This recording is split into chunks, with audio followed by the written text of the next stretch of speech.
Hello dear student, सभी लोगों को गुड मॉर्निंग। आशा करते हैं आप स्वस्थ होंगे, मस्त होंगे। इससे पिछले वाले लेक्चर में हम लोगों ने पढ़ा था फार्माकोलॉजी का जनरल इंट्रोडक्शन और ब्रांच ऑफ फार्माकोलॉजी। हमने बताया था कि फार्माकोलॉजी के दो ब्रांच होते हैं। पहला होता है pharmacokinetic and second is pharmacodynamic. और फार्माकोकाइनेटिक का डिफिनेशन हमने बताया था कि movement of a drug is called pharmacokinetic, and pharmacodynamic का भी हमने बताया था डिफिनेशन। और फार्माकोकाइनेटिक का एक और डिफिनेशन हमने बताया था कि फार्माकोकाइनेटिक में हमारी बॉडी दवा के साथ क्या कर रही है उसको फार्माकोकाइनेटिक कहते हैं, और दवा के साथ हमारी बॉडी क्या कर रही है उसको फार्माकोकाइनेटिक कहते थे, और दवा हमारे बॉडी के साथ क्या कर रहा है इसको हम लोग फार्माकोडायनेमिक कहते थे। तो हमको मेन टॉपिक जो पढ़ना था फार्माकोकाइनेटिक पढ़ना था, जिसमें हम लोग आते थे ADME, A for absorption, D for distribution, M for metabolism. Metabolism को एक और नाम से जानते हैं bio transformation, and last is excretion और एलिमिनेशन, जो हमने बोर्ड पे भी दिखाया है। Branch of pharmacology, branch of pharmacology के दो ब्रांच होते हैं, फार्माकोकाइनेटिक एंड फार्माकोडायनेमिक, जिसमें से हम लोगों को फार्माकोकाइनेटिक में ADME याद करने के लिए मैंने बताया था कि आप ADME के तरीके से याद कर सकते हैं। A for absorption, D for distribution, M for metabolism, metabolism को एक और नाम से जानते हैं बायो ट्रांसफॉर्मेशन, और last is E for excretion और एलिमिनेशन। ये हमने बताया था। और हमने ये भी बताया था कि हमको एक एक स्टेप बाय स्टेप पढ़ना है। जैसे हमको पहला इसमें पढ़ना है एब्जॉर्प्शन के बारे में। पहला हमको क्या पढ़ना है? एब्जॉर्प्शन के बारे में पढ़ना है। तो हम अपना अगला टॉपिक देखते हैं एब्जॉर्प्शन क्या होता है, और साथ ही साथ हमको ये भी देखना है कि कौन कौन से फैक्टर ऐसे होते हैं जो हमारे एब्जॉर्प्शन को अफेक्ट करते हैं। ठीक है, सबसे पहले हम लोग अपना एब्जॉर्प्शन देखते हैं। एब्जॉर्प्शन, एब्जॉर्प्शन का हम लोग डिफिनेशन देख लेते हैं। एब्जॉर्प्शन का डिफिनेशन क्या होता है? Absorption is the movement of the drug from its site of administration into the circulation. Absorption का definition क्या है? Absorption किसे कहते हैं? Absorption कहते हैं किसी भी साइट ऑफ एडमिनिस्ट्रेशन से, वो साइट कोई भी हो सकती है, वो साइट कोई भी हो सकती है। साइट ऑफ एडमिनिस्ट्रेशन का मतलब चाहे हम ड्रग को ओरली लेते हैं, चाहे टॉपिकली लेते हैं, चाहे पेरेंटरी लेते हैं, विद द इंजेक्शन की हेल्प से लेते हैं, चाहे किसी भी साइट से अगर हम ड्रग को एडमिनिस्टर्ड अपने बॉडी में करते हैं, और एडमिनिस्टर्ड करने के बाद जब वो सर्कुलेटरी सिस्टम तक पहुंच जाता है। सर्कुलेटरी सिस्टम का मतलब होता है जब हम दवा को लेते हैं वो दवा एब्जॉर्ब होने के पश्चात हमारे ब्लड में पहुंच जाता है। इस पूरे फिनोमेना को हम लोग कहते हैं ड्रग एब्जॉर्प्शन। इसी को हम लोग इंग्लिश में ट्रांसलेट करते हैं। इंग्लिश में मैंने बोर्ड पे लिखा है कि absorption is movement of the drug. Absorption is movement of the drug का मतलब absorption is movement of the drug, मतलब एब्जॉर्प्शन इज मूवमेंट, मतलब मूवमेंट का मतलब गति करना। गति करके कहाँ जाना है? मूवमेंट ऑफ ड्रग, ड्रग को गति करके, ड्रग को मूवमेंट करके कहाँ पहुंचता है? From its site of administration. कहाँ से मूवमेंट करके जाएगा? जहां से हम लोग उसको साइट ऑफ एडमिनिस्ट्रेशन से मूवमेंट करके इनटू द सर्कुलेटरी सिस्टम, मतलब जहां जिस साइट ऑफ एडमिनिस्ट्रेशन से लेते हैं, चाहे हम लोग ओरली लेते हो, चाहे पेरेंटरी लेते हो, चाहे टॉपिकली लेते हो, उस साइट ऑफ एडमिनिस्ट्रेशन के ड्रग को एब्जॉर्ब होने के पश्चात ब्लड में पहुंचने की प्रक्रिया को ही हम क्या कहते हैं? एब्जॉर्प्शन कहते हैं। इसको मैंने एक चार्ट के द्वारा समझाया है। आप चार्ट को देखेंगे आपको ज्यादा अच्छा समझ में आएगा, और चार्ट के द्वारा मैंने समझाया इसको। यहाँ पे देखिए, चाहे टेबलेट हो, चाहे सिरप हो, चाहे इंजेक्शन हो, किसी भी डोजेज फॉर्म में हो, चाहे टेबलेट हो, चाहे सिरप हो, चाहे इंजेक्शन हो, चाहे कोई ड्रग हो, ये ड्रग है, ये टेबलेट, सिरप, इंजेक्शन, कोई भी ड्रग होता है, किसी भी रूट से लिया जाता हो, चाहे वो ओरल रूट से लिया जाता हो, चाहे सबलिंगुअल रूट से लिया जाता हो, चाहे पेरेंटल रूट से लिया जाता हो, चाहे टॉपिकल रूट से लिया जाता हो, और चाहे रेक्टल रूट से लिया जाता हो, किसी भी रूट को फॉलो करके कहाँ पे पहुंचता? हमारे सर्कुलेशन में। सर्कुलेशन में जब पहुंचता है किसी भी रूट को फॉलो करके, ये सारे ड्रग जितने हैं, चाहे वो टेबलेट हो, चाहे सिरप हो, चाहे इंजेक्शन, जो जितने ड्रग हैं वो किसी भी रूट को फॉलो करके, क्योंकि ड्रग को देने के लिए किसी न किसी रूट को हम लोग फॉलो कराएंगे। ड्रग को देने के लिए किसी न किसी रूट को हम लोग फॉलो करते हैं, चाहे ओरली देते हैं, with the help of mouth देते हैं, चाहे आईएम देते हैं, चाहे आईवी देते हैं, चाहे रेक्टली देते हैं, चाहे सबलिंगुअली देते हैं, किसी न किसी रूट को फॉलो करा के हमको दवा को देना होता है, और दवा उस रूट को फॉलो करके हमारे बॉडी में इंटर करके एब्जॉर्प्शन के थ्रू हमारे ब्लड में या सर्कुलेटरी सिस्टम में पहुंचता है। इस पूरे फिनोमेना को हम एब्जॉर्प्शन कहते हैं, जो मैंने चार्ट में भी दिखाया है कि कोई भी ड्रग हो, चाहे टेबलेट, सिरप या इंजेक्शन हो, कोई भी ड्रग हो, वो किसी न किसी रूट को फॉलो, किसी भी रूट को फॉलो करके, चाहे ओरल रूट को, चाहे सबलिंगुअल, चाहे पेरेंटल, चाहे टॉपिकल, और सारे रूट हो सकते हैं, जो मैंने इतना ही लिखा है। इसके अलावा भी बहुत सारे रूट हो सकते हैं। इसको फॉलो करने के बाद एब्जॉर्प्शन के थ्रू कहाँ पे पहुंचती है? सर्कुलेटरी सिस्टम में पहुंचती है, जहां सर्कुलेटरी सिस्टम का मतलब ब्लड में। सर्कुलेटरी सिस्टम का मतलब क्या होता है, ब्लड में पहुंचती है, ब्लड में पहुंचने के बाद वो अपना एक्शन शो करती है। इस पूरे फिनोमेना को, ये पूरे जो फिनोमेना है, इस पूरे फिनोमेना को साइट ऑफ एडमिनिस्ट्रेशन से कहां तक पहुंचना, सर्कुलेटरी सिस्टम में। दैट मीन्स अगर इसको हम छोटे में बोलना चाहें कि किसी भी ड्रग को साइट ऑफ एडमिनिस्ट्रेशन से सर्कुलेटरी सिस्टम में पहुंचने को क्या कहते हैं, ड्रग एब्जॉर्प्शन कहते हैं। ये पूरा फिनोमेना हमारा हो गया ड्रग एब्जॉर्प्शन। और ड्रग एब्जॉर्प्शन के थ्रू जब तक हमारा ड्रग एब्जॉर्ब नहीं होगा तब तक हमको इफेक्ट नहीं मिलेगा। इसलिए हमारे पूरे ड्रग में, पूरे फार्माकोलॉजी में ड्रग एब्जॉर्प्शन बहुत अपना इंपॉर्टेंट प्ले रोल अदा करता है। जैसे कोई भी ड्रग हम खाते हैं, जब वो हमारे बॉडी में जाता है सबसे पहले वो एब्जॉर्ब होता है, एब्जॉर्ब होने के पश्चात ही हमारे ब्लड सर्कुलेटरी सिस्टम में पहुंचता है। अगर एब्जॉर्प्शन नहीं होता है तो हमको अच्छा इफेक्ट ड्रग का नहीं मिलेगा। जब तक एब्जॉर्प्शन नहीं होगा तब तक हमको ड्रग का एक्शन नहीं मिलेगा। ठीक है, तो ये हमारा पूरा फिनोमेना हो गया एब्जॉर्प्शन का, और एब्जॉर्प्शन का डिफिनेशन हो गया। इसके बाद हम लोग पढ़ते हैं factor affecting drug absorption. Factor affecting drug absorption का मतलब होता है कि वह कौन कौन से ऐसे फैक्टर हैं, कौन कौन से फैक्टर हैं जो हमारे ड्रग के एब्जॉर्प्शन को अफेक्ट करते हैं। ड्रग के एब्जॉर्प्शन को अफेक्ट करने का मतलब चाहे वो ड्रग के एब्जॉर्प्शन को बढ़ा दें, चाहे वो ड्रग के एब्जॉर्प्शन को घटा दें, तो ऐसे कौन कौन से फैक्टर हैं, उन फैक्टर के बारे में हमको पढ़ना है जो हमारे ड्रग के एक्शन को या ड्रग के एब्जॉर्प्शन को अल्टर करते हैं। या तो ड्रग के एब्जॉर्प्शन को अल्टर करने का मतलब या तो उसके एब्जॉर्प्शन को बढ़ा दें या तो उसके एब्जॉर्प्शन को घटा दें। इसमें बहुत सारे फैक्टर हैं। इसमें हम लोग सबसे पहला फैक्टर पढ़ेंगे फार्मास्यूटिकल फैक्टर। फार्मास्यूटिकल फैक्टर का मतलब ये ड्रग से रिलेटेड फैक्टर होते हैं। फार्मास्यूटिकल फैक्टर में हमारा क्या होता है, पहला फार्मूलेशन। फार्मास्यूटिकल फैक्टर में हमारा सबसे पहला क्या है, फार्मूलेशन। फार्मूलेशन का मतलब दवा को बनाते समय कौन कौन से इंग्रेडिएंट का यूज किया गया है, या तो बाइंडर का यूज किया गया है, क्योंकि दवा बनाते समय दवा के अलावा भी बहुत सारे एलिमेंट्स का यूज किया जाता है, जैसे बाइंडर हो गया, लुब्रिकेंट हो गया, डिसइंटीग्रेटिंग एजेंट हो गया।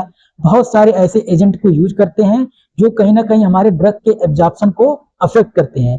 तो फार्मूलेशन से रिलेटेड सारी चीजों को हम लोग पढ़ेंगे। ठीक है, इसके बाद आता है डिसइंटीग्रेशन।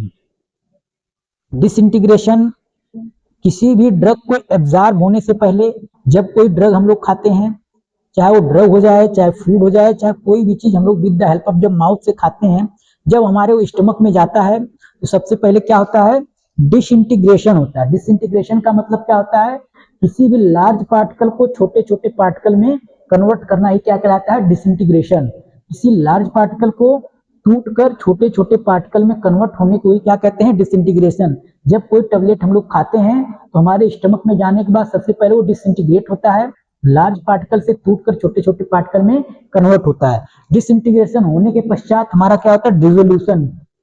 डिसोल्यूशन क्या होता है, डिसोल्यूशन का मतलब क्या होता है, जब जो छोटे छोटे पार्टिकल हैं जो लार्ज पार्टिकल से छोटे पार्टिकल में कन्वर्ट होता है उसको हम लोग कहते हैं डिसइंटीग्रेशन।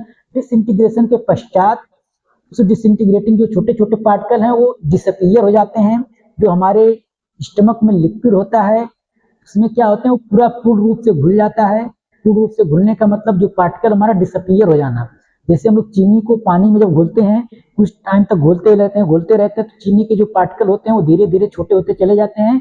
एक कंडीशन ऐसी आती है चीनी के पार्टिकल उस पानी में डिसअपीयर हो जाते हैं। डिसअपीयर होने का मतलब जिसे हम लोग अपनी नेकेड आई से नहीं देख सकते हैं, मतलब उसमें चीनी के पार्टिकल आप पानी में नहीं दिखेंगे। सेम उसी प्रकार जब हम दवा को खाते हैं सबसे पहले वो हमारे स्टमक में जाता है, छोटे छोटे पार्टिकल में टूटता है। उस छोटे छोटे पार्टिकल में टूटने को क्या कहते हैं, डिसइंटीग्रेट हो गया। डिसइंटीग्रेशन के पश्चात तो धीरे धीरे पूरा घुल जाता है, जिसमें दवा के पार्टिकल को हम देख नहीं सकते, पूर्ण रूप से घुल जाता है, डिसअपीयर हो जाता है, जिसको हम लोग क्या कहते हैं, डिसोल्यूशन। डिसोल्यूशन के पश्चात हमारा धीरे धीरे इंटेस्टाइन में जाने लगता है ड्रग। इंटेस्टाइन में जाने के बाद एब्जॉर्ब होता है। एब्जॉर्प्शन के पश्चात हमारे सर्कुलेटरी सिस्टम में पहुंचता है, तब जाके हमको एक्शन देता है। इसको मैं एक फ्लो चार्ट द्वारा समझाया हूँ। कोई भी ड्रग है जब हमारे स्टमक में जाता है, यहाँ पे देखिए आप लोग, यहाँ पे जब कोई ये ड्रग हमारा है, ड्रग हमारे स्टमक में यहाँ पे आया, ड्रग यहाँ पे आया, तो सबसे पहले क्या होगा, डिसइंटीग्रेशन होगा। ड्रग का क्या होगा, डिसइंटीग्रेशन। डिसइंटीग्रेशन के पश्चात देखेंगे आप लोग ये छोटे छोटे पार्टिकल में कन्वर्ट हो गया। यहाँ पे छोटे छोटे पार्टिकल में कन्वर्ट होने के बाद धीरे धीरे धीरे धीरे धीरे ये पूरा डिसॉल्व हो जाएगा, डिसोल्यूशन जिसे कहते हैं। डिसोल्यूशन के पश्चात ये हमारे इंटेस्टाइन में पहुंचेगा और यहाँ पे क्या हो जाएगा, एब्जॉर्प्शन। क्या हो जाएगा, एब्जॉर्प्शन। एब्जॉर्प्शन जैसे ही होगा, एब्जॉर्प्शन के बाद हमारे कहाँ पहुंच जाएगा, ये ब्लड में पहुंच जाएगा। इस पूरे फिनोमेना को हम लोग क्या कहते हैं कि ड्रग का एब्जॉर्प्शन हुआ। अब देखते हैं इसमें हम लोग कौन कौन से फैक्टर इसमें अफेक्ट किए। सबसे पहला फैक्टर जो हमारा था डिसइंटीग्रेशन। डिसइंटीग्रेशन का मतलब अगर कोई पार्टिकल है, कोई ड्रग है, हमारे स्टमक में गया, जितना जल्दी डिसइंटीग्रेट होगा उतना जल्दी डिसोल्यूशन होगा। क्योंकि अगर कोई हम लोग दवा खाते हैं, अगर वो डिसइंटीग्रेट नहीं होगा, अगर वो लार्ज पार्टिकल से स्मॉल पार्टिकल में कन्वर्ट नहीं होगा तो जल्दी घुलेगा नहीं, जल्दी घुलेगा नहीं तो जल्दी एब्जॉर्ब नहीं होगा, और जल्दी एब्जॉर्ब नहीं होगा तो जल्दी हमको एक्शन नहीं मिलेगा। अगर हम किसी ड्रग का एक्शन फास्ट चाहते हैं तो हमको डिसइंटीग्रेशन फास्ट करना होगा। इसीलिए आप लोग देखे होंगे अब इस समय के नए मॉडर्न में बहुत सारे दवाएं डिसइंटीग्रेट आते हैं, डीटी के नाम से आते हैं। जैसे ही आप जुबान पे डालते हैं, जैसे ही आप माउथ में लेते हैं, वो डिसइंटीग्रेट हो जाता है। क्यों? जितना जल्दी डिसइंटीग्रेट होगा, जितना जल्दी वो डिजॉल्व होगा, उतना जल्दी डिजॉल्व होगा, उतना जल्दी वो एब्जॉर्ब होगा, जितना जल्दी एब्जॉर्ब होगा उतना जल्दी एक्शन देगा। इसलिए हमारे एब्जॉर्प्शन में ये बहुत ज्यादा रोल अदा करता है। कोई भी ड्रग हमारा डिसइंटीग्रेशन अच्छा होना चाहिए। जब डिसइंटीग्रेशन अच्छा होगा तो डिसोल्यूशन भी अच्छा होगा, अच्छे से घुलेगा भी, तो अच्छे से घुलेगा तो बहुत जल्दी ही इंटेस्टाइन में पहुंचेगा। इंटेस्टाइन में पहुंचने के बाद एब्जॉर्ब होगा, एब्जॉर्ब होने के बाद अपना एक्शन देगा। इसलिए कहीं ना कहीं ये भी हमारे दवा के एब्जॉर्प्शन को अफेक्ट करते हैं। अगर डिसइंटीग्रेशन फास्ट होगा, एब्जॉर्प्शन भी फास्ट होगा। अगर डिसइंटीग्रेशन स्लो होगा तो एब्जॉर्प्शन भी स्लो होगा। देखिए अफेक्ट कर रहा है कि नहीं कर रहा है। Disintegration fast, absorption fast, disintegration slow, absorption slow. कहीं ना कहीं ये हमारे एब्जॉर्प्शन को अफेक्ट कर रहा है। अगर वो बढ़ा भी रहा है और घटा रहा है, ये डिपेंड किस पे कर रहा है कि डिसइंटीग्रेशन कितना फास्ट हो रहा है। तो डिसइंटीग्रेशन फास्ट होगा तो डिसोल्यूशन भी फास्ट होगा, तो एब्जॉर्प्शन भी फास्ट होगा।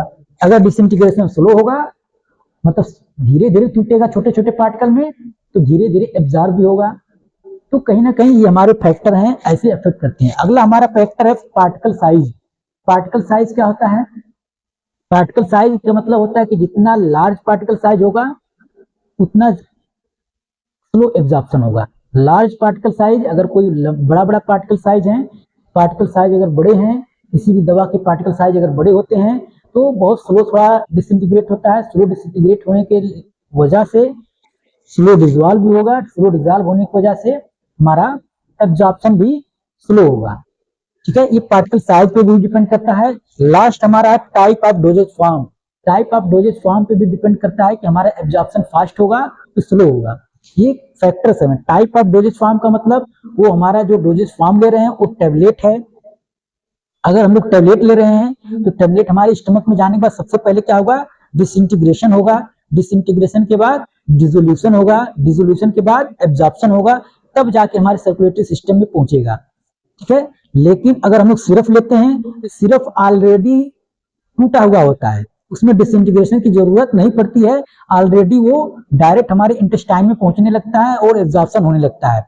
और इंजेक्शन में आप लोग देखेंगे कि डायरेक्ट हमारे ब्लड में एडमिनिस्टर्ड कर दिया जाता है, इसलिए वो और फास्ट एक्शन देता है। इसलिए अगर हम लोग कंपेयर करें कि टेबलेट, सिरप और इंजेक्शन, टेबलेट से फास्ट एक्शन कौन देता है? सिरप। सिरप से फास्ट एक्शन कौन देता है? इंजेक्शन। ठीक है, ये कहीं ना कहीं डिपेंड कर रहा है टाइप ऑफ डोजेज फॉर्म। किस टाइप का डोजेज फॉर्म हम अंदर ले रहे हैं, लिक्विड डोजेज फॉर्म ले रहे हैं कि सॉलिड डोजेज फॉर्म ले रहे हैं कि पेरेंटल डोजेज फॉर्म ले रहे हैं कि टॉपिकल ले रहे हैं। किस टाइप का डोजेज फॉर्म लेते हैं हम लोग, जिस टाइप का डोजेज फॉर्म लेते हैं उसी प्रकार का एब्जॉर्प्शन होता है हमारा। अगर सॉलिड डोजेज फॉर्म लेते हैं तो उसका एब्जॉर्प्शन थोड़ा सा स्लो होता है, क्योंकि उसमें थोड़ा सा लंबा प्रोसेस हो जाता है। क्योंकि हमारे स्टमक में जाने के बाद डिसइंटीग्रेट होगा, डिसइंटीग्रेट होने के बाद डिसोल्यूशन होगा, डिसोल्यूशन होने के बाद एब्जॉर्प्शन होगा। तो थोड़ा सा डिसोल्यूशन डिसइंटीग्रेशन होने में थोड़ा सा लंबा समय लगता है एब्जॉर्प्शन में। जबकि हम लिक्विड डोजेज फॉर्म अगर लेते हैं तो उसको थोड़ा सा फास्ट एब्जॉर्प्शन होता है, क्योंकि उसमें डिसइंटीग्रेशन की जरूरत होती नहीं है, क्योंकि उसमें पार्टिकल ऑलरेडी टूटे हुए होते हैं, बहुत स्मॉल पार्टिकल होते हैं, उसमें डिसइंटीग्रेशन की जरूरत नहीं होती है। डायरेक्ट हमारे धीरे धीरे इंटेस्टाइन में जाता है, इंटेस्टाइन में जाने के बाद एब्जॉर्प्शन फास्ट हो जाता है। ये हमारे सारे फैक्टर हो गए। ये सारे फैक्टर हमारे ड्रग को अफेक्ट करते हैं। ड्रग को अफेक्ट करने का मतलब एब्जॉर्प्शन को अफेक्ट करते हैं। ये हमारे सारे फार्मास्यूटिकल फैक्टर हो गए, ये सब फार्मास्यूटिकल फैक्टर हो गए। इसके बाद हमारा आता है ड्रग फैक्टर। ड्रग फैक्टर का मतलब क्या होता है कि ड्रग कैसी बनी है, ड्रग का सॉल्युबिलिटी कैसी है, सॉल्युबिलिटी का मतलब कि ड्रग लिपोफिलिक है, हाइड्रोफिलिक है। अब आपके दिमाग में मारा सर लिपोफिलिक क्या होता है और हाइड्रोफिलिक क्या होता है। लिपोफिलिक मतलब लिपो मतलब लविंग, सॉरी लिपो मतलब लिपिड, फिलिक का मतलब लविंग। जो लिपिड को लव करता है उसको हम लोग लिपोफिलिक कहते हैं। लिपिड को लव करना का मतलब जो लिपिड सॉल्युबल हो, जो ऑयल में फैट में आसानी से घुल जाता है उसको हम लोग लिपोफिलिक कहते हैं। जो ऑयल में या फैट में आसानी से घुल जाता है उसको हम लोग लिपिड सॉल्युबल कहते हैं। और हाइड्रोफिलिक का मतलब, हाइड्रो का मतलब वाटर, फिलिक का मतलब लविंग, मतलब जो वाटर को लव करे, जो वाटर में आसानी से घुल जाता है उसको हम लोग क्या कहते हैं, हाइड्रोफिलिक कहते हैं। वाटर लविंग और लिपिड लविंग। लिपोफिलिक का मतलब लिपिड लविंग, लिपिड का मतलब वसा, जो वसा में आसानी से घुल जाता है वो लिपोफिलिक कहलाता है। जो वाटर में आसानी से घुल जाता है उसको हम लोग हाइड्रोफिलिक कहते हैं। तो ड्रग की सॉल्युबिलिटी कैसी है, ड्रग की सॉल्युबिलिटी भी हमारे ड्रग के एब्जॉर्प्शन को अफेक्ट करता है, क्योंकि अगर ड्रग हमारा जो है लिपोफिलिक होगा तो आसानी से एब्जॉर्ब हो जाएगा। आप लोग जितने ऑइंटमेंट देखते होंगे, जितने क्रीम देखते होंगे वो ऑयली होता होगा, लिपिड सॉल्युबल होता है, ऑयली होता है। जो आप लोग स्किन पे लगाते हो देखते होंगे वो वसा का बना होता है, कहीं कहीं ऑयल का बना होता है। क्यों? क्योंकि वो आसानी से एब्जॉर्ब हो जाता है स्किन के थ्रू। क्योंकि जो हमारा सेल मेम्ब्रेन होता है, जो हमारा सेल मेम्ब्रेन होता है, जो सेल का आप लोग पढ़े होंगे, सेल का मेम्ब्रेन जो होता है, सेल का जो वॉल होता है वो लिपोफिलिक से बना होता है, लिपिड से बना होता है, लिपिड बाई लेयर से बना होता है। मैंने आपको सेल का जब स्ट्रक्चर बताया था फर्स्ट ईयर में एनाटॉमी में, जब मैंने सेल का स्ट्रक्चर बताया था तो उसमें हमने बताया था जो सेल होते हैं वो किससे बने होते हैं, लिपिड बाई लेयर से बने होते हैं, लिपिड बाई लेयर से बने होते हैं। अब कोई चीज लिपिड से बनी है, कोई चीज वसा से बनी है, तो वसा वाली चीज ही उसमें आसानी से क्रॉस कर पाएगी। अगर उसमें वाटर वाली चीज डालेंगे तो आसानी से क्रॉस नहीं कर पाएगा। उसको क्रॉस करने के लिए किसी न किसी पोर की जरूरत पड़ेगी, किसी न किसी पोर का मतलब किसी न किसी छिद्र की जरूरत पड़ेगी, जिसके थ्रू वो आसानी से हमारे बॉडी में इंटर करेगा। यही कारण है कि जो हमारा ड्रग होता है अगर लिपोफिलिक है, लिपिड सॉल्युबल है, तो हमारे बॉडी में आसानी से एब्जॉर्ब हो जाता है। अगर वो हाइड्रोफिलिक है तो वो थोड़ा आसानी से एब्जॉर्ब नहीं होता है। इसलिए ड्रग का सॉल्युबिलिटी भी डिपेंड करता है, लिपिड सॉल्युबल है कि नहीं है। अगर लिपिड सॉल्युबल है तो ड्रग का एब्जॉर्प्शन फास्ट होगा, अगर लिपिड सॉल्युबल नहीं है तो ड्रग का एब्जॉर्प्शन स्लो होगा। इसके बाद हमारा आता है पीएच फैक्टर।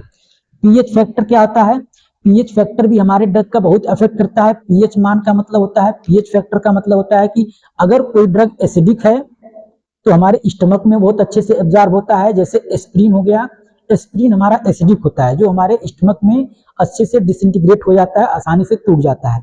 लेकिन अगर कोई बेसिक नेचर का ड्रग है तो हमारा डिसइंटीग्रेशन जो हमारे स्टमक में ना होकर इंटेस्टाइन में उसका डिसइंटीग्रेशन होता है। ये भी हमारा डिपेंड करता है कि डिसइंटीग्रेशन कहाँ पे हो रहा है, उसका पीएच कितना है। वो हमारा जो ड्रग है वो बेसिक नेचर का है कि एसिडिक नेचर का है। अगर एसिडिक नेचर का होगा, एसिड में होगा, अम्लीय होगा, तो हमारे स्टमक में डिसइंटीग्रेट होगा। और अगर वो बेसिक होगा तो हमारे इंटेस्टाइन में डिसइंटीग्रेशन होता है। तो ये पीएच भी डिपेंड करता है। इसके बाद होता है हमारा आयोनाइजेशन। आयोनाइजेशन, ड्रग का आयोनाइजेशन भी बहुत ज्यादा मायने रखता है। आयोनाइजेशन का मतलब अपने आयनों में टूटना। आयन्स दो टाइप्स के होते हैं, एक पॉजिटिव आयन और एक निगेटिव आयन, ठीक है, जिसको हम लोग एनायन और कैटायन के नाम से भी जाना जाता है।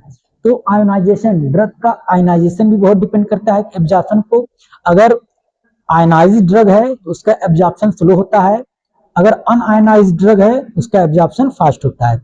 आयनाइज्ड ड्रग का मतलब जो अपने आयन्स में टूट जाते हैं, आयन से मतलब या तो पॉजिटिव आयन में टूट जाएं या तो निगेटिव आयन में टूट जाएं। अगर वो टूट जाते हैं अपने आयनों में तो उसका एब्जॉर्प्शन स्लो हो जाता है। अगर वो अपने आयनों में नहीं टूटते हैं तो उनका एब्जॉर्प्शन फास्ट होता है।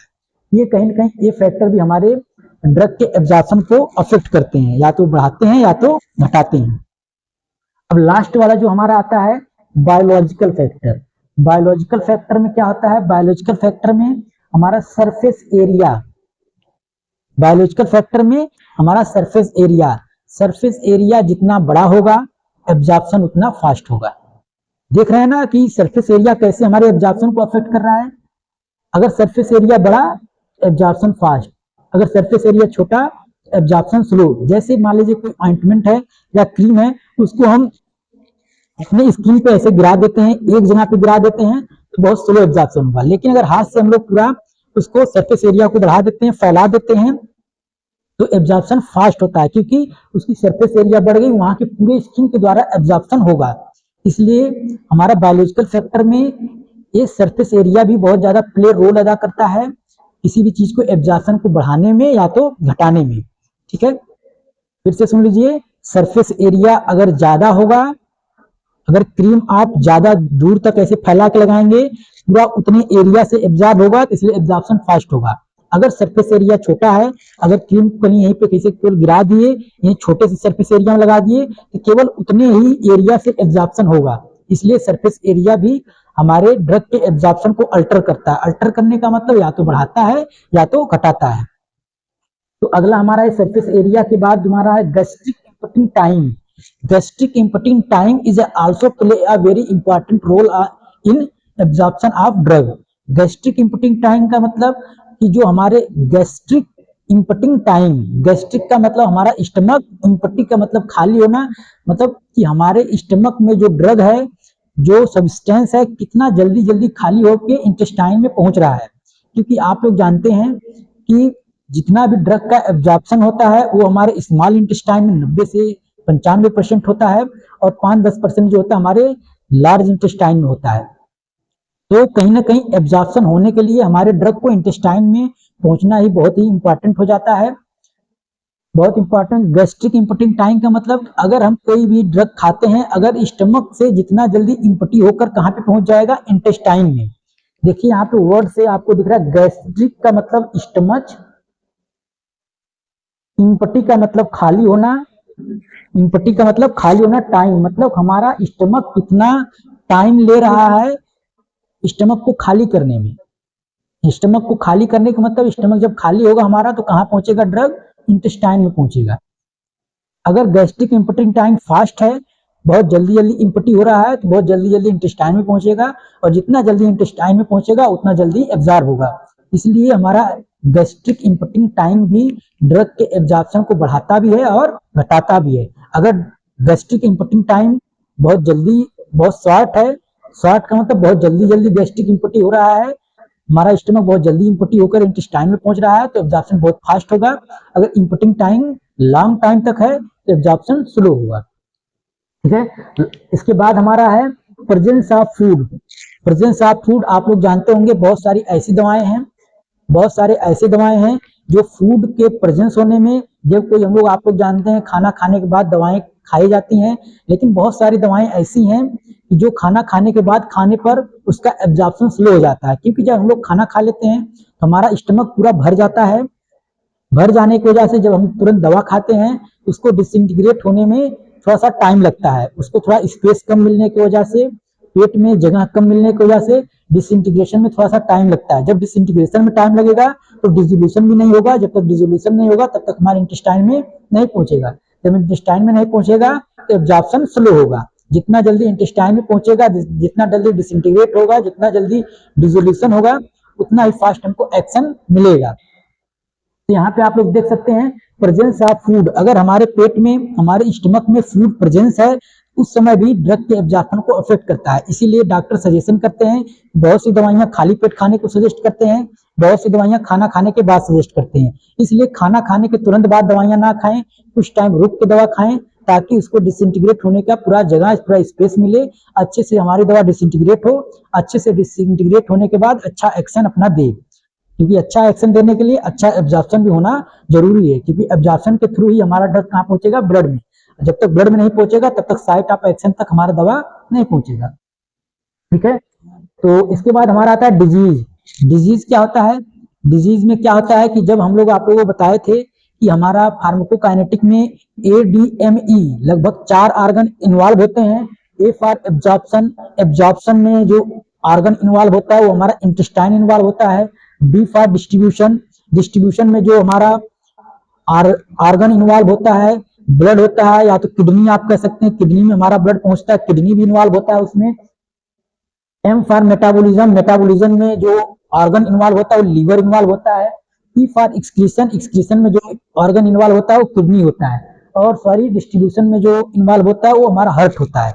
अगर कोई न कोई डिजीज हो जाए हमारे हार्ट को, हार्ट में कोई प्रॉब्लम आ जाए, या तो इंटेस्टाइन में कोई प्रॉब्लम आ जाए, या तो किडनी में कोई प्रॉब्लम आ जाए, या तो इंटेस्टाइन में कोई प्रॉब्लम आ जाए, अगर इन चारों ऑर्गन में से किसी में कोई प्रॉब्लम आता है, फिर से सुन लीजिए, जो हमारा एब्जॉर्प्शन होता है वो इंटेस्टाइन के थ्रू होता है, जो हमारा डिस्ट्रीब्यूशन होता है वो हार्ट के थ्रू होता है with the help of blood, and metabolism जो होता है वो लीवर के थ्रू होता है, और एक्सक्रीशन जो होता है वो किडनी के थ्रू होता है। अगर इन चारों ऑर्गनों में कोई डिजीज हो जाए, कोई बीमारी हो जाए, तो कहीं ना कहीं हमारा ड्रग का एब्जॉर्प्शन अफेक्ट होता है। अगर ड्रग का एब्जॉर्प्शन अफेक्ट होगा और ड्रग हमारा प्रॉपर रूप से साइट ऑफ एक्शन, जहां पे हमको एक्शन चाहिए वहां तक अगर ड्रग हमारा सही से नहीं पहुंचेगा तो हमको एक्शन भी नहीं मिलेगा। तो कहीं ना कहीं हमारे जो डिजीज है, डिजीज का मतलब कोई ना कोई जो हमारी बीमारी है, बीमारी किसमें, या तो किसी ये जो एडीएमई के ऑर्गन है, ये चारों ऑर्गन है, उसमें कोई ना कोई डिजीज हो जाए, अगर उसमें कोई डिजीज होता है तब भी हमारा ड्रग का एब्जॉर्प्शन अफेक्ट होता है, ड्रग का एब्जॉर्प्शन स्लो डाउन हो जाता है, और जब ड्रग का एब्जॉर्प्शन स्लो डाउन होगा हमको एक्शन मिलने में प्रॉब्लम होगा। इसके बाद आता है हमारा first pass metabolism. First pass metabolism किसे कहते हैं, आपके लिए ये भी एक नया वर्ड है। धीरे धीरे आपको सारी चीजें क्लियर होती जाएंगी, जैसे जैसे हम चीजें पढ़ाते जाएंगे आपको धीरे धीरे ये चीजें क्लियर होती जाएंगी। फर्स्ट पास मेटाबॉलिज्म को मैं थोड़ा सा शॉर्ट में यहाँ पे दिखाया हूँ, एक चार्ट बना के दिखाया हूँ, आप लोग यहाँ पे देख सकते हैं। जब कोई टेबलेट होता है, टेबलेट जो होता है जब हम लोग उसको ओरली लेते हैं, ओरली का मतलब with the help of mouth, अगर हम लोग माउथ की सहायता से लेते हैं तो हमारे कहाँ पे पहुंचता है, इंटेस्टाइन, इंटेस्टाइन में पहुंचने के बाद लीवर में पहुंचता है, लीवर में पहुंचने के बाद यहाँ पे फर्स्ट पास मेटाबॉलिज्म होता है। यहाँ पे मैंने दिखाया है, बहुत छोटा दिख रहा होगा, आपको नहीं दिख रहा होगा, आप मेरे वॉइस को सुनिए उसी के हिसाब से समझें। जब कोई टेबलेट होता है, टेबलेट को हम लोग ओरली लेते हैं तो फाइनली वो कहाँ पहुंचता है, लीवर में पहुंचता है।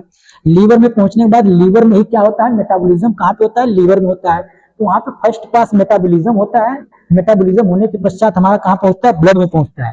तो आप देख रहे हैं कि टेबलेट को यहाँ ब्लड तक पहुंचने में हमारे लीवर से होकर गुजरना पड़ता है, इंटेस्टाइन में, फिर लीवर में, फिर मेटाबॉलिज्म के पश्चात तब ब्लड में पहुंचता है, जिसमें वेरी लॉन्ग टाइम लगता है, थोड़ा सा लंबा समय लगता है। लेकिन अगर इसी ड्रग को हम लोग इंजेक्शन के रूप में देते हैं तो बाईपास, तो इंजेक्शन के रूप में देते हैं तो ये जो लीवर में फर्स्ट पास मेटाबॉलिज्म हो रहा था, तो जब इंजेक्शन के थ्रू देंगे तो जो फर्स्ट पास मेटाबॉलिज्म है उसको बाईपास कर देगा, फर्स्ट पास मेटाबॉलिज्म नहीं होगा। ऐसा तो नहीं है जो इंजेक्शन है, इंजेक्शन को हम लोग लगाए ब्लड में, ब्लड से वो फिर से जाके कहाँ पहुंचेगा, लीवर में, ऐसा नहीं है, ठीक है। इसलिए अगर हम इंजेक्शन को डायरेक्ट हम लोग वेसल्स में लगाते हैं तो ये बाईपास कर देता है, क्या कर देता है, बाईपास कर देता है। बाईपास, बाईपास का मतलब आप लोग देखे होंगे, आप अपनी लैंग्वेज में भी कहते होंगे कि जिस रास्ते में अगर कोई भीड़ है, बहुत ज्यादा ट्रैफिक है, तो आप लोग बाईपास का रास्ता चूज करते हो, बाईपास करते हो ताकि वो भीड़ से आप बच सको। सेम उसी प्रकार अगर हमको लीवर से बचना है, लंबे समय से बचना है, तो हमको लीवर को बाईपास करना होगा। लीवर का मतलब फर्स्ट पास मेटाबॉलिज्म को बाईपास करना होगा। तो हम लोग इंजेक्शन को प्रेफर करते हैं, इंजेक्शन यूज करते हैं, इंजेक्शन को डायरेक्ट ब्लड वेसल्स में लगा देते हैं, जिससे हमारा फर्स्ट पास मेटाबॉलिज्म जो लीवर में हो रहा था वो बाईपास हो जाता है। बाईपास होने के बाद डायरेक्ट कहाँ पहुंच जाता है, ब्लड में, और हमको फास्ट एक्शन मिल जाता है, हमको बहुत फास्ट एक्शन मिलता है, जिससे हमको बीमारियों से रिलीफ बहुत जल्दी ही मिल जाता है। ये हमारा कहीं ना कहीं फर्स्ट पास मेटाबॉलिज्म वो ड्रग के एब्जॉर्प्शन को अफेक्ट कर रहा है। अगर फर्स्ट पास मेटाबॉलिज्म को फॉलो करेगा, अगर ओरली कोई दवा देते हैं तो एब्जॉर्प्शन होने में थोड़ा सा लॉन्ग टाइम लगेगा, मतलब स्लो एब्जॉर्प्शन होगा। लेकिन अगर हम लोग by the help of injection कोई ड्रग देते हैं तो उसका एब्जॉर्प्शन फास्ट होता है, ठीक। ये आपका फर्स्ट पास मेटाबॉलिज्म भी कहीं ना कहीं ड्रग के एब्जॉर्प्शन को बढ़ा भी सकता है और घटा भी सकता है। ये डिपेंड करता है कि आप दवा को ओरली दे रहे हो, इंजेक्शन के थ्रू दे रहे हो, ठीक है। लास्ट हमारा जो आता है route of drug administration. Route of drug administration का मतलब वही हो गया कि आप किस रूट से दे रहे हो, ये भी डिपेंड करता है, ड्रग का एब्जॉर्प्शन डिपेंड करता है किस रूट से दे रहे हो। आप ओरली दे रहे हो तो स्लो एब्जॉर्प्शन होगा, जब स्लो एब्जॉर्प्शन होगा तो लेट एक्शन मिलेगा। आप लोग ये सब चीजें अपने प्रैक्टिस में भी और आम जो हॉस्पिटल में आप लोग प्रैक्टिस करते हो उसमें भी आप लोग देखते हो। अगर फास्ट एक्शन चाहिए तो हम लोग इंजेक्शन को प्रेफर करते हैं, क्योंकि इंजेक्शन में हमको डायरेक्ट ब्लड में लगाना होता है, दवा को ब्लड में डायरेक्ट लगाते हैं तो एब्जॉर्ब होकर जल्दी से अपना एक्शन मिल जाता है। इसलिए रूट ऑफ ड्रग एडमिनिस्ट्रेशन, किसी को किस टाइप का एक्शन चाहिए, हमको जल्दी एक्शन चाहिए कि लेट एक्शन चाहिए, ये डिपेंड करता है किस रूट से ड्रग को दिया जा रहा है। अगर ओरली रूट से दिया जाएगा हमको एक्शन थोड़ा सा लेट मिलेगा, अगर सिरप के रूप में दिया जा रहा है तो अगर हम लोग इंजेक्शन के रूप में दिया जा रहा है तो उसका एक्शन थोड़ा सा फास्ट मिलेगा, अगर हम लोग सबलिंगुअल दिया जा रहा है तो उसका भी एक्शन हमको फास्ट मिलता है। ये डिपेंड करता है कि किसका एक्शन कितने टाइम में मिलेगा, ये डिपेंड करता है कि किस रूट से भी दिया जा रहा है ड्रग को। एब्जॉर्प्शन इस पे भी डिपेंड करता है कि दवा को किस रूट से दिया जा रहा है, उसी हिसाब से एब्जॉर्प्शन ज्यादा भी होता है और कम भी होता है। ये हमारा पूरा ड्रग के एब्जॉर्प्शन के बारे में हमारा हो गया। ड्रग के एब्जॉर्प्शन का हम लोग डिफिनेशन पढ़ लिए हैं और उसके कौन कौन से फैक्टर हैं जो ड्रग के एब्जॉर्प्शन को अफेक्ट करते हैं। आप लोग इस वीडियो को पूरा देखेंगे, एक बार ना समझ में आएगा 2 बार देखेंगे। अगर कोई प्रॉब्लम होती है तो कमेंट में आप करके पूछ सकते हैं कि कहाँ पे आपको प्रॉब्लम है, तो अगला लेक्चर जब मैं लूंगा उस प्रॉब्लम को क्लियर कर दूंगा। आशा करते हैं कि आपको सारी चीजें आसानी से क्लियर हो गई होंगी और आप इस वीडियो को पूरा देखेंगे और लाइक भी करेंगे, इसको सब्सक्राइब करेंगे और सारे दोस्तों के पास शेयर करेंगे ताकि हमारा भी सपोर्ट हो सके। और मैं इसके लिए एग्जिस्ट एग्जाम के लिए भी आपको अच्छे अच्छे वीडियो बनाने वाला हूं, आप उसको भी पूरा देखेंगे। ठीक है, उम्मीद करते हैं कि आप स्वस्थ होंगे, मस्त होंगे। आराम से वीडियो को देखिए। Thank you.